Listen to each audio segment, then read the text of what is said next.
My name is Serena, and I learned the hard way that love can become strategy, and marriage can become war. For 10 years, I believed in Daniel. I believed in the man who toasted me at our wedding with trembling hands, who whispered promises about forever when the lights went out, who told me, "I'll take care of you," with such conviction that I let myself lean on him. And then one night, leaning turned into falling. It began with a laptop left open. Daniel was always meticulous, always the kind of man who shut everything down before he left the room. But that night, I came home early from dinner with my sister. He was in the shower, humming some careless tune. His laptop glowed on the desk. At first, I only glanced at the screen. I expected spreadsheets or one of his endless investment articles. But the folder name caught me, Exit Plan. My stomach tightened. I should have walked away. But the way the words sat there, calm, cruel, final, pulled me in. I clicked. Inside were documents with my name, cold and clinical. Divorce drafts. Asset spreadsheets. Letters addressed to me that began with "Dear Serena" but were unfinished, like he couldn't decide whether to make me villain or victim. But the worst file was a ledger. Line by line, he had tracked every shared account, every joint asset, every credit card. Notes in the margin: "She won't notice this. Move this to personal. Wait until she signs the refinance." And underlined, highlighted, in a color so bright it screamed at me, "Goal, leave her with zero." Zero. The man I had trusted for a decade was planning to erase me. The shower water kept running. He had no idea I was reading. My heart pounded like a drum, but my hands were ice cold. I closed the laptop before he stepped out, forcing my face into the smile of a woman who had no idea her husband was plotting her financial funeral. That night, I didn't sleep. I lay awake staring at the ceiling, every memory cracking under new light. Every time he brushed off my questions about money. Every time he called me too trusting. Every time he said, "Don't worry, I'll handle it." He wasn't handling it. He was stripping it. By sunrise, I had made my decision. He thought I was soft. He thought I was blind. He thought he could empty my life while I smiled and signed papers. But Daniel was about to learn what happens when a woman stops trusting and starts preparing. Because if he wanted war, he would get one. And I would win. The morning after I found the folder, the world looked different. The sunlight through the curtains was the same, but it felt colder. Daniel brewed coffee the way he always did, humming, asking about my plans for the day. His voice was smooth, easy. But all I could hear was that single word in his notes, zero. I needed proof. Proof beyond one careless folder. Because if I confronted him too soon, he would deny everything. He would twist it until I was the paranoid wife imagining shadows. So I played along. Over breakfast, I asked casual questions. "Do you think we should add more to savings this month?" His eyes flicked to mine, then down to his cup. "We're fine, Serena. Trust me. Trust me." The words felt poisonous. That afternoon, while he went to his office, I opened the file cabinet. Our joint account statements were there, neat and organized. Except the balances were lower than I remembered. Thousands lower. I flipped page after page, my pulse racing. Transfers to an account I didn't recognize. Always in round numbers. Always late at night. I took photos with my phone, my hands shaking but steady enough. When I closed the drawer, I caught my reflection in the glass frame above it. My face looked unfamiliar. Harder. That evening, I set the first trap. I suggested we order takeout, something expensive. I asked him to use our joint card.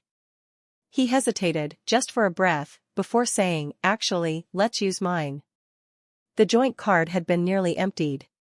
He didn't know I knew. The days that followed felt like living on a stage. Every smile I gave him was practiced. Every goodnight kiss tasted like restraint. And every spare moment, I gathered more. Emails. Credit card bills. The refinance documents he had slid under my pen without explanation. Each piece added weight to the truth. He wasn't planning to leave me because he didn't love me. He was planning to ruin me so he could walk away clean. The question clawed at me, who was helping him? Because the precision of his plan felt too sharp, too professional. One night, I pretended to be asleep when he slipped out of bed. I heard the quiet click of his phone unlocking, the whisper of his voice.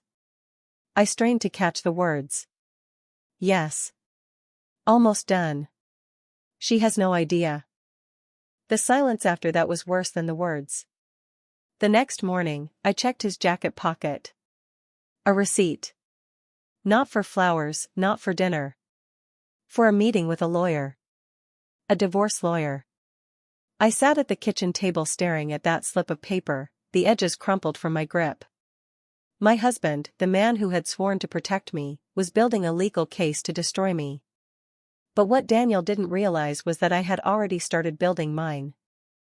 I wasn't going to wait for him to hand me the papers. I wasn't going to let him decide when the war began. And as I stared at that receipt, a calm settled over me. Cold, steady, lethal. Because I knew something Daniel didn't.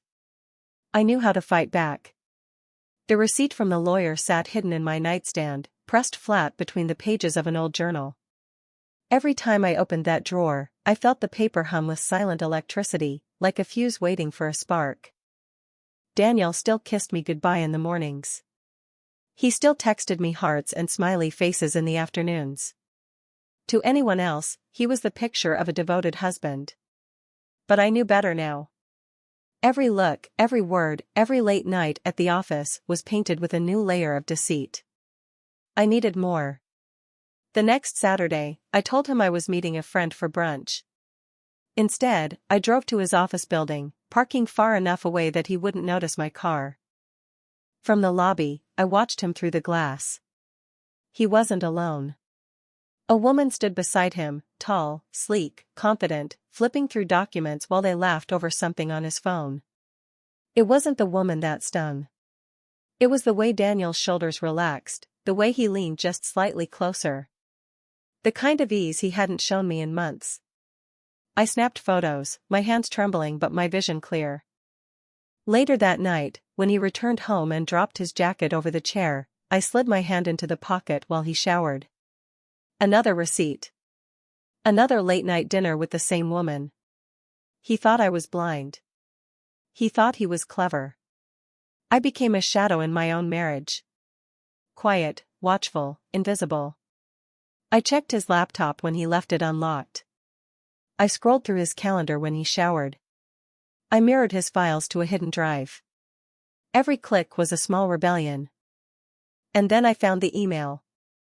Finalize the transfer by the end of the month. Once the divorce is filed, she won't contest. My chest tightened as I stared at the words glowing on the screen. He wasn't just planning to leave. He was planning to bleed me dry first. That night, I didn't sleep. I lay awake, listening to his steady breathing, and thought of every sacrifice I had made for this marriage. Every promotion I had turned down because he wanted to move cities. Every dollar I had saved so we could build our future. And here he was, spending my trust like spare change. By morning, my grief had burned into something else. Something sharper. I drove to the bank, requesting copies of every transaction from the past year. The teller hesitated but eventually printed the stack. I walked out with a folder so heavy it felt like stone. Sitting in my car, I flipped through the statements. Transfer after transfer. To the same hidden account. To the same woman. Each page was another nail in the coffin of our marriage. But I didn't cry. Not anymore. I called Clara, my oldest friend. The one who had always said Daniel seemed too polished, too perfect. When she answered, I couldn't keep the steel from my voice. You were right, I said. She didn't ask what I meant. She just told me to come over. At Clara's kitchen table, with the smell of coffee and cinnamon rolls in the air, I spread out the documents like a deck of cards. Receipts, photos, emails, bank statements. Clara's eyes widened as the picture formed. "This isn't just cheating," she whispered. "This is theft." Her words settled into me like truth carved in stone. For the first time, I felt less like a wife on the edge of collapse and more like a soldier preparing for war. Daniel thought he could outmaneuver me. But what he didn't realize was that I was no longer playing his game. I was building my own. And when it was finished, it would burn everything he valued to ash. Clara poured me another cup of coffee, her gaze fixed on the pile of documents scattered across her kitchen table. The sunlight streaming through the curtains made the ink gleam like evidence in a crime drama. "This isn't just betrayal," she said firmly. "This is premeditated. He's building a case against you, Serena. He wants to gut you." I stared at the pages, my jaw tight. "Then we gut him first." The words surprised even me, sharp and heavy, but Clara nodded. That night, instead of going home, I stayed at Clara's. I texted Daniel that I was catching up on work, and he responded with his usual casual charm, a thumbs-up emoji and "love you." I almost laughed. By morning, I had decided I needed someone with sharper teeth than me. I scheduled an appointment with a lawyer, Rebecca Hayes, a woman known in town for dismantling high-profile divorces with surgical precision. Clara insisted on coming with me for support. Rebecca's office was cold and precise, lined with shelves of thick legal books and certificates. She shook my hand firmly, her gaze cutting right through me. "What brings you here?" she asked. I slid the folder across her desk. She flipped through the receipts, the bank statements, the email printouts. Her lips pursed. "This," she said, tapping the papers, "is gold. You have proof of financial misconduct, intent to hide assets, and likely fraud. If he files, he won't just lose, he'll be exposed." Her words filled me with a cold kind of relief. "What if I want to do more than survive this?" I asked quietly. "What if I want to make sure he never does this to anyone again?" Rebecca leaned back, eyes narrowing. "Then you let me help you craft something airtight. Legal. Devastating. The kind of case that not only strips him of his money but of his reputation." I nodded. For the first time in weeks, I felt control sliding back into my hands. Rebecca laid out the steps. Freeze joint accounts quietly before he noticed. Transfer my personal savings into a secure account he couldn't touch. Document everything, every dinner meeting, every suspicious charge, every late-night excuse. And most importantly, wait. Timing would be everything. That night, I went home. Daniel greeted me with his easy smile, kissed my cheek, and asked about my day. I looked at him and thought of Rebecca's words. Not yet, I told myself. The next few weeks became a silent game of chess. Daniel made his moves, thinking I was still blind. He bragged about late nights at work, left his phone face down, and spent hours in the gym he never used before. I smiled, played the devoted wife, and recorded every detail in a hidden journal. One night, as he snored beside me, I whispered the words into the dark. "You think you're the player. But you're just the piece." Clara became my secret partner. She distracted Daniel when I needed time. She helped me file receipts, cross-reference dates, highlight patterns. Every late-night strategy session turned me into someone harder, sharper, stronger. But the real turning point came at a charity gala. Daniel insisted we attend. He strutted through the ballroom like a man on top of the world, shaking hands, laughing too loudly, pulling me close for photographs. To everyone else, he was a golden husband. But when he excused himself to take a business call, I followed at a distance. He slipped into a hallway, phone pressed to his ear, his voice low but eager. "I'll see you tomorrow night," he murmured. "Same hotel. Same room." The words were a knife, but instead of bleeding, I recorded them. My hands didn't even shake. Back inside the gala, he kissed me again for the cameras. And I smiled wider than I had in months, because I knew the exact rope I would use to hang him. The day I stopped being his wife and became his rival was the day I walked into Rebecca's office with a flash drive. On it were months of recordings, screenshots, receipts, and notes, a map of every lie Daniel had told. Rebecca plugged it in, brows lifting as the evidence played out. His voice whispering in hotel hallways. His credit card bills showing late-night florists, champagne, and designer handbags. His calendar entries, neatly labeled as late meetings, all cross-checked with hotel receipts. "You've built a case that could crush him," Rebecca said, her voice flat, almost impressed. "Not could," I whispered. "Will." That afternoon, we laid out the counterplan like soldiers preparing for war. Step 1: secure my finances. Rebecca filed an emergency motion to freeze our joint assets, and I transferred my personal savings into a new account under my name only. Daniel would never see the trap until it snapped shut. Step 2: protect my home. Clara helped me move valuable jewelry and heirlooms into a safe deposit box. Every time Daniel bragged about his investments, I pictured him losing not just his money, but his pride. Step 3: gather allies. Rebecca introduced me to a forensic accountant named Victor. He looked like the kind of man who could find missing pennies in a hurricane. He combed through Daniel's accounts, tracing patterns of spending I never noticed. Offshore transfers. Hidden cards. Loans I hadn't signed. "He's been bleeding you dry for years," Victor explained, sliding spreadsheets across the table. "But now, every drop is documented." I nodded, my stomach hard but steady. Step 4: choose the battleground. Rebecca suggested we make the reveal at a legal proceeding, but I had another idea. Daniel had been working toward a massive promotion at his firm. He was obsessed with appearances, constantly talking about the big dinner with partners and clients where the decision would be finalized. "Then that's where it ends," I said. Rebecca leaned forward. "You want to expose him at the very event that makes or breaks his career?" "Yes," I said coldly. "He spent our money in silence. I'll spend his reputation in public." Rebecca smiled, sharp and approving. "Then we'll make sure every piece of this is airtight." The weeks that followed were a balancing act. By day, I played the devoted wife, laughing at Daniel's jokes, helping him pick ties, listening to his endless rehearsals for speeches. By night, I built the noose he would step into himself. I learned how to fake calm when he left for the gym. I learned how to keep my voice soft when he talked about long nights at the office. And I learned how to let him underestimate me. The night before the promotion dinner, Clara came over. She watched me pace the living room, legal folders stacked neatly on the coffee table. "You're ready," she said. I stopped. "Am I?" Clara touched my arm. "You've built this brick by brick. He has no idea.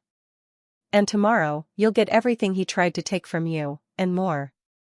Her words echoed in my chest. Later that night, as Daniel slept beside me, I whispered into the darkness. "Tomorrow, you'll see the cost of calling me weak." My phone buzzed softly on the nightstand. It was Rebecca, confirming the final documents were filed, sealed, and ready. She had arranged for copies to be delivered to the firm's senior partners the moment I gave the signal. All I had to do was show up. The morning of the dinner, I woke with my heart pounding like a drum. Daniel was already up, humming to himself in the shower, his confidence radiating through the steam. He had no idea he was rehearsing his last performance. I slipped out of bed, my phone buzzing with a message from Rebecca: "Everything is set. Just wait for the right moment." I stared at those words until they blurred. Waiting had never felt so heavy. That afternoon, I met Clara for coffee. My hands trembled as I stirred the sugar. "What if something goes wrong?" I whispered. Clara leaned forward. "Serena, you've built this like a fortress. He can't touch you anymore. Tonight is yours." I wanted to believe her. By 7 o'clock, I walked into the grand ballroom of the hotel, my dress chosen with precision, sleek, dark, powerful. I looked nothing like the quiet wife Daniel thought he owned. The chandeliers sparkled, the tables were set with crystal, and the air buzzed with the sound of money and ambition. Lawyers, partners, and clients mingled, glasses clinking. Daniel was at the center, shaking hands, laughing too loudly, drinking in the spotlight as if it was his birthright. For a moment, I felt a dangerous thrill. This is it. His empire will collapse right here, in front of them all. But then something unexpected shattered my focus. Across the room, standing near the bar, was her. The woman Daniel had been sneaking off to see, the one whose name I had read in the receipts, the one whose perfume lingered on his shirts. She wasn't supposed to be here. She was stunning, her red dress bold, her smile practiced. But her eyes? They flicked toward me, sharp and aware, like she knew exactly who I was. My stomach dropped. Had Daniel invited her? Had she invited herself? Did she know what tonight meant? I forced my face to remain calm, but my heart screamed. This wasn't in the plan. Rebecca, watching from the far side of the room, noticed my hesitation. She gave me a subtle nod, as if to say, "Stay steady. Adjust. You've got this." But the complication deepened. Daniel spotted her. For a split second, panic flashed across his face before he plastered on that politician's smile again. He didn't walk to me, his wife. He walked straight to her. And the way he touched her arm, casual, intimate, like they'd done it 1,000 times before, it told me everything. Whispers started around the tables. Guests noticed. Partners noticed. Rebecca slipped to my side, her voice low and sharp. This could work in your favor if you don't lose control. Let them see him trip over his own arrogance. But I wasn't sure. If this woman caused a scene, it could derail everything. If Daniel managed to spin it, he might escape the noose I'd built for him. My palms itched. Should I accelerate the reveal? Should I let her presence become the spark? The dinner bell chimed. Everyone began moving toward their seats. Daniel guided her into the room with him, as if daring me to act. Rebecca whispered, "He just handed you a weapon. Don't drop it." I inhaled, lifted my chin, and walked toward the head table. Every step echoed like a countdown. Tonight wasn't just about exposing Daniel's betrayal anymore. Now, it was about beating both of them. The speeches began.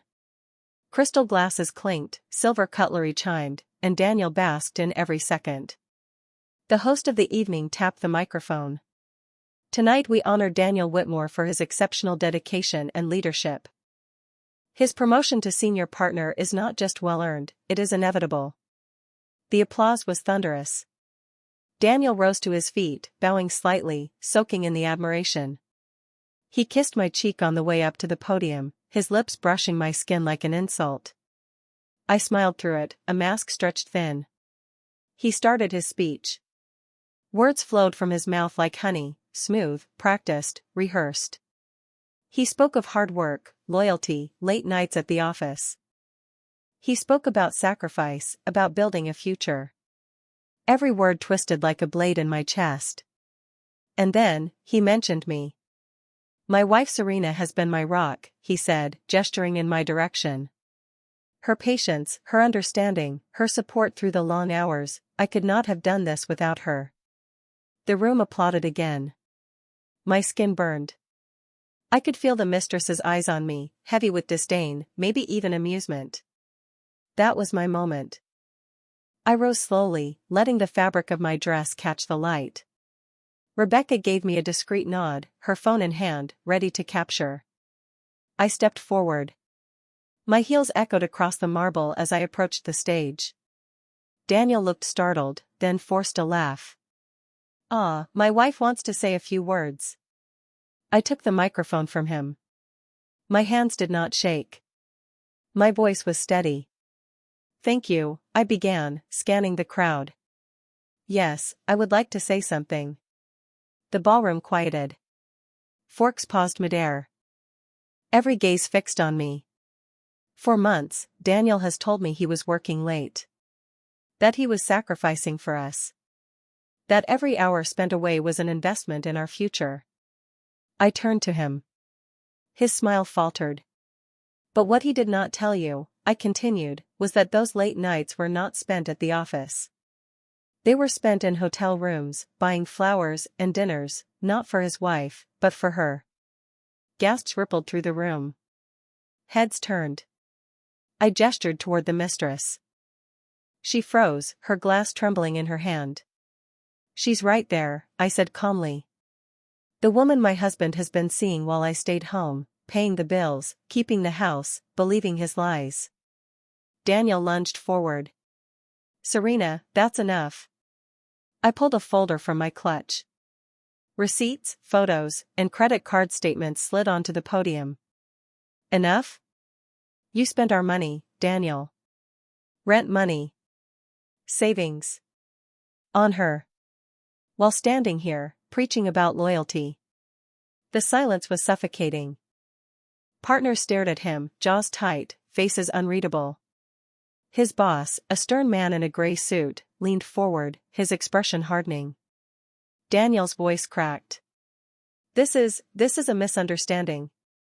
Rebecca stepped forward, holding her phone high. Not a misunderstanding. Documented proof. Shall I airdrop it to the entire room? The mistress tried to leave, but the attention pinned her in place like a spotlight. People whispered, phones came out, the scandal spreading before my eyes. I leaned into the microphone, my final strike poised. So, Daniel, tell us, was it worth it? Trading your marriage, your reputation, your promotion, for lies? The crowd erupted in whispers, shock slicing through the air. Daniel's face drained of color. And in that moment, I felt it, the shift. His empire, built on lies, had begun to crumble. The silence shattered all at once. Gasps, murmurs, chairs scraping against polished floors. The glittering ballroom that had just moments ago echoed with applause now felt like a courtroom. And Daniel stood in the center, guilty, cornered, exposed. The mistress dropped her glass. It shattered across the marble, a sharp crack that silenced the whispers for half a beat before they rose again, louder, harsher. Is this true? A partner demanded, his voice sharp. His eyes bored into Daniel, then flicked to the documents I had laid out. Receipts with dates, charges, hotel names. Evidence that spoke louder than any denial ever could. Daniel raised his hands like a man under arrest. This is all taken out of context, he said quickly. I can explain. But the crowd was no longer with him. The mistress finally stood, her chair clattering backward. I will not be humiliated like this, she hissed, glaring at me. Then, to Daniel, you promised me. Sit down, one of the senior partners snapped at her. His voice cut through the air like steel. You should not even be here. She froze, cheeks flaming, her power evaporating. Daniel tried again, desperation creeping into his tone. This is a personal matter. It has nothing to do with my work. But his boss, Mr. Harrington, rose to his feet. His expression was carved from stone. Personal integrity, he said, voice cold, is not separate from professional trust. You lied to your wife, stole from your household, and paraded a mistress at a company dinner. Tell me, Daniel, why should we believe anything you say to us? The weight of the words crushed him.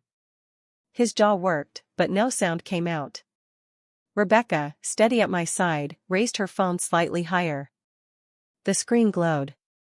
She had already recorded everything, his denial, the boss's rebuke, the mistress's outburst. Proof of his collapse, stored and safe. Around us, colleagues whispered. Some shook their heads, disgust plain on their faces. Others stared as if watching a man burn in real time. I let the silence grow until Daniel looked at me, pleading. Serena, please. Not like this. We can talk about it. I tilted my head. We are talking. Everyone is listening. This is the conversation you tried to avoid. The mistress grabbed her coat, storming toward the exit. No one stopped her. She shoved through the doors, leaving Daniel utterly alone. And then the questions began. How long has this been going on? Were company funds involved? Did you use business trips as cover? The partners pressed in like a jury, their voices sharp, unforgiving. Daniel stammered, sweat pooling at his temples, his promotion speech turned to ashes before his eyes. The evening unraveled into chaos. Some guests tried to leave quietly, embarrassed to be part of the scandal. Others leaned in closer, desperate not to miss a second. Mr. Harrington finally raised a hand, restoring order. Daniel, he said firmly, you and I will discuss this in the morning. Privately. For now, I suggest you leave. It was not a request. Daniel hesitated, his pride battling with humiliation, but the decision was made for him when security discreetly approached. His face crumpled. He looked at me one last time, voice broken. Serena, you've ruined me. I leaned closer, my words low but sharp enough for those nearby to hear. No, Daniel. You ruined yourself. I just stopped cleaning up the mess. And with that, he turned, stumbling toward the exit. Alone. Stripped of dignity. His mistress gone, his colleagues disgusted, his future in question. The ballroom exhaled, tension dissolving into a wave of whispers. My knees should have buckled, but instead I stood taller. Rebecca squeezed my hand. Serena, she whispered, that was everything. But I knew this was not the end. Tonight was only the collapse. Tomorrow would be the reckoning. The morning after felt unreal. I woke in silence, sunlight creeping across the floor, and for the first time in years my chest wasn't heavy. No anxious waiting for Daniel's late-night return.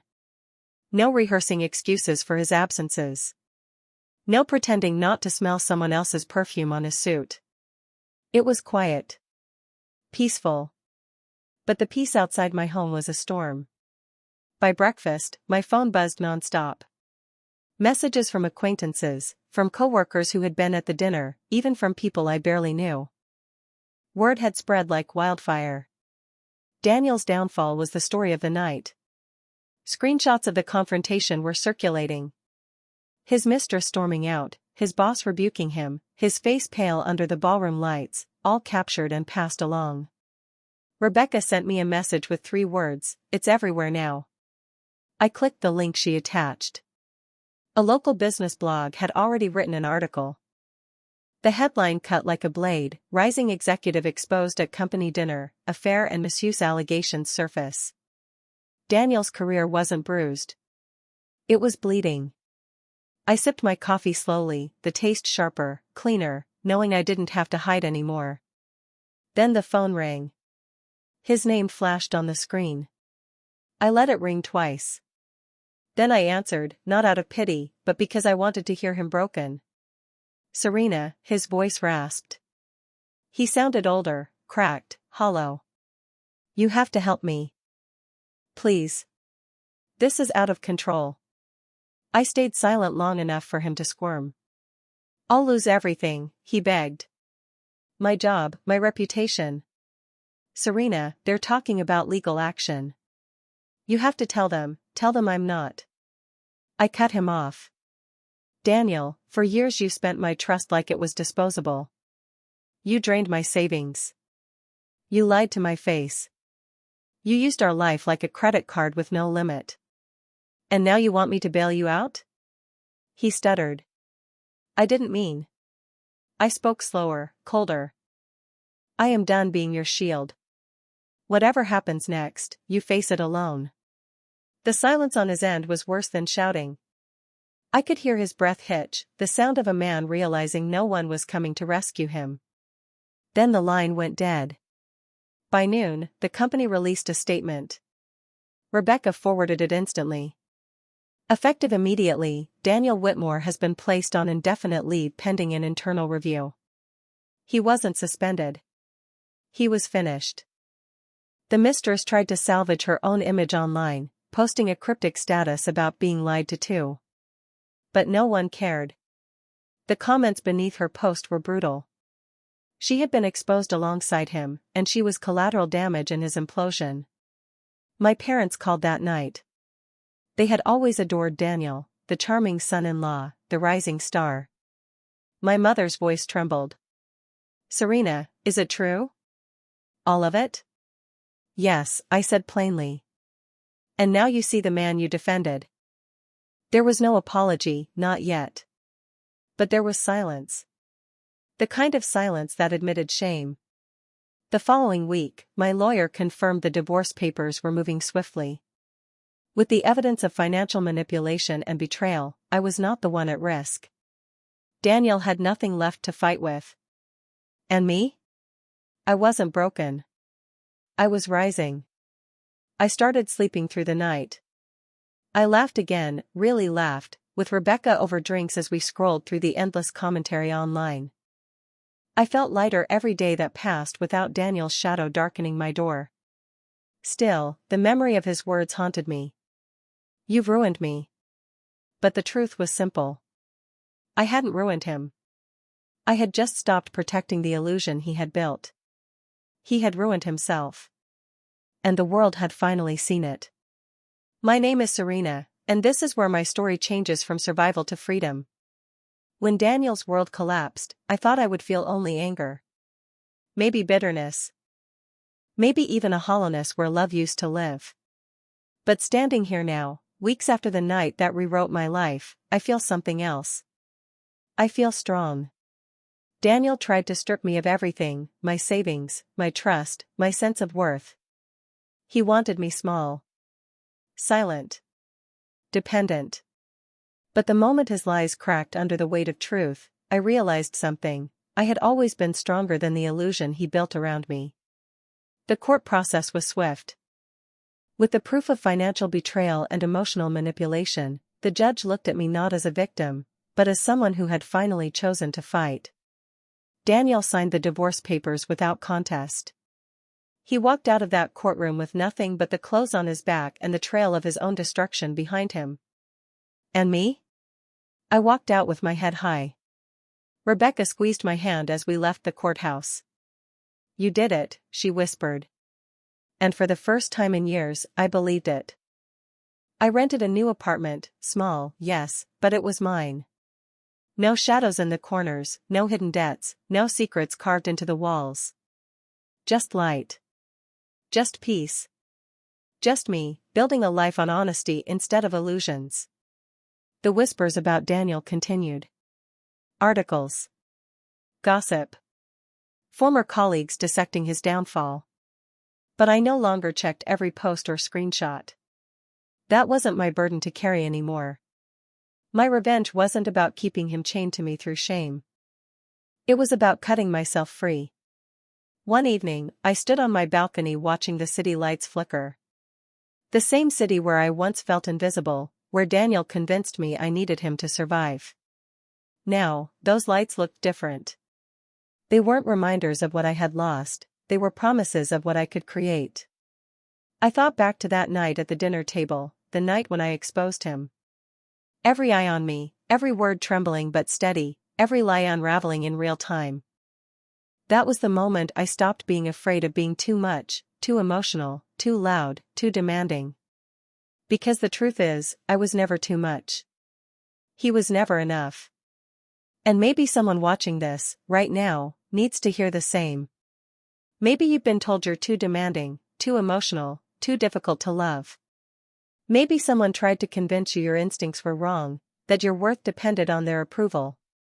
But hear me clearly, you are not too much. You are exactly enough. And if someone tries to make you feel smaller, that's because they fear your strength. I didn't destroy Daniel's life. I simply stopped protecting the lie he built. And once the truth came out, the world saw who he really was. Now I live with a simple rule: silence protects the liar, but truth sets the betrayed free. So I ask you, have you ever been made to feel invisible, or too much, just to keep someone else comfortable? Have you ever been told to shrink yourself to fit into a space that wasn't built for you? If you have, then you already know this: your power isn't in pretending, it's in exposing. Not for revenge alone, but for your own freedom. Drop a yes in the comments if you've ever found your strength the moment you walked away. Tell me where you're watching from. I want to hear your stories, your victories, your moments of breaking free. Because revenge isn't only about their downfall. It's about your rise. And trust me, the rise is worth it.